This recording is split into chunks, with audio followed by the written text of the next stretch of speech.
Pax Medicalis, la paix par la médecine. C'est l'ambition d'une association qui réunit en France Israéliens et Palestiniens. Après 10 années de dialogue, ses membres se sont rendus pour la première fois en Israël et dans les territoires palestiniens. Ils ont visité plusieurs hôpitaux, à Ramallah, à Jérusalem notamment, où l'on soigne tous les malades, quelles que soient leurs origines. C'est un reportage d'Hélène Maman et de Frédéric Serrulli.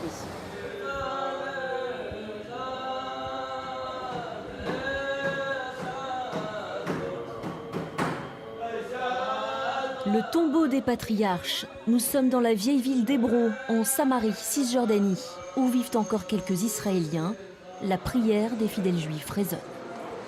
C'est l'un des plus hauts lieux du monothéisme dans le monde, puisque c'est ici que serait enterré Abraham, le père des 3 religions.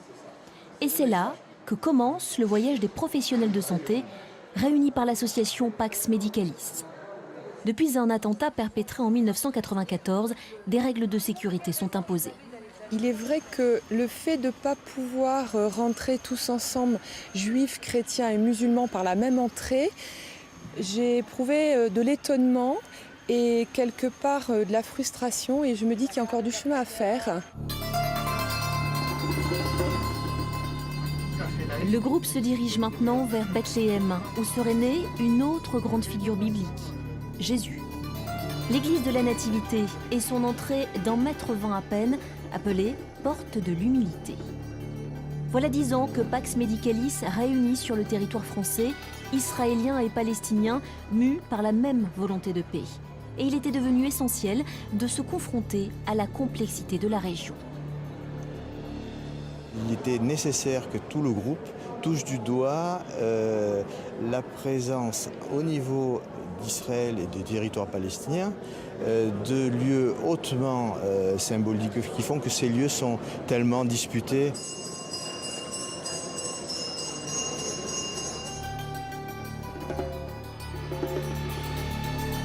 Ce n'est pas une guerre de religion. Le conflit est un conflit politique et national, où les 2 peuples réclament la même terre.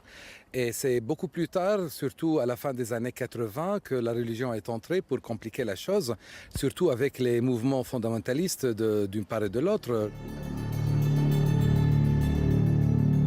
Les gens qui portent le livre saint en main ne font pas de compromis.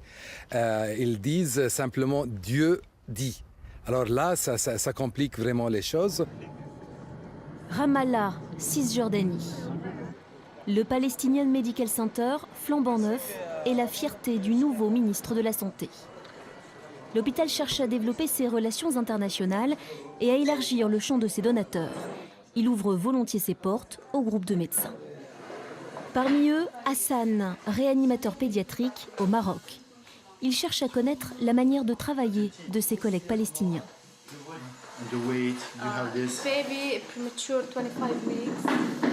Le seul problème qui se pose, c'est que le nombre de places pour un nombre de naissances qui est aussi important n'est pas suffisant. Mais en termes de machines, je vois des appareils et des techniques qui sont vraiment très bonnes.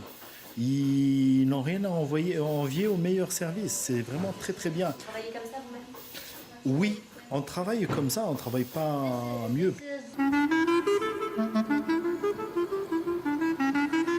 Jérusalem, hôpital Hadassah, une institution fondée en 1912 par une Américaine.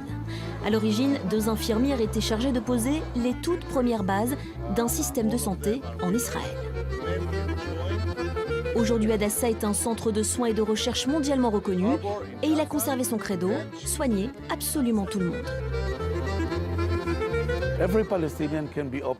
Tous les Palestiniens peuvent être opérés ici. S'ils viennent avec un document de l'autorité palestinienne, c'est elle qui paiera les frais d'hôpitaux et pas eux. S'ils n'ont pas ce document, ils doivent voir avec leur assurance et avancer les frais. On a beaucoup d'exemples, spécialement de Palestiniens, qui n'ont pas d'assurance et qui ne peuvent pas se payer un traitement médical. Dans ce cas, on a un fonds spécial alimenté notamment par des donations. Visite du service pédiatrique d'Hadassah Monscopus à Jérusalem-Est, un autre hôpital. Ici, petits Palestiniens et petits Israéliens vivent ensemble. Ils partagent les mêmes chambres, profitent de la même qualité de soins et révisent aussi leurs cours ensemble. Les enfants sont très heureux ici, tellement qu'ils ne veulent pas partir.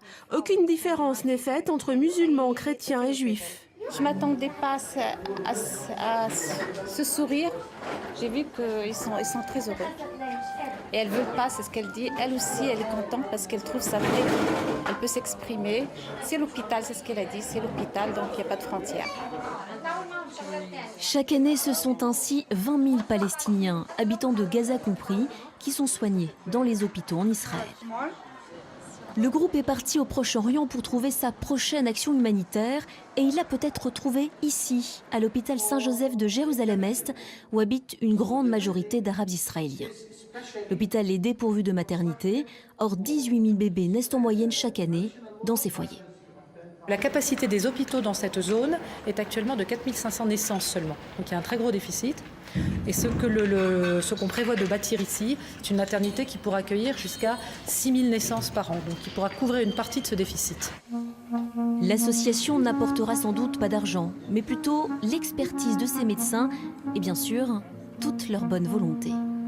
J'ai l'impression que c'est la médecine qui va pouvoir faire un pont, je suis peut-être trop optimiste, entre des gens qui ont besoin des médecins, qui se forment entre médecins, qui n'ont qu'un but, c'est de soigner les patients, quelle que soit leur couleur, leur rite ou leur lieu d'habitation, et pour qui la guerre est quelque chose d'extérieur.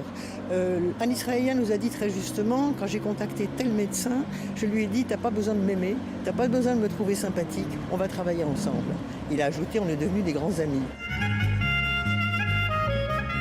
Les sages-femmes, infirmières, médecins venus de France et du Maghreb pour ce voyage d'études n'auront pas eu le temps de saisir l'extrême complexité de ce territoire.